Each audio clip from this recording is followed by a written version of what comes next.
oh, mga box. Malamang nandito yung ano ko, cargo.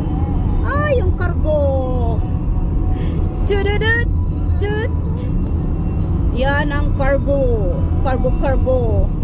Yan na yung biyaheng papuntang Manila. Alright, this is the highest point here. Yeah. So, ito yung the port. Ito yung the port. The port.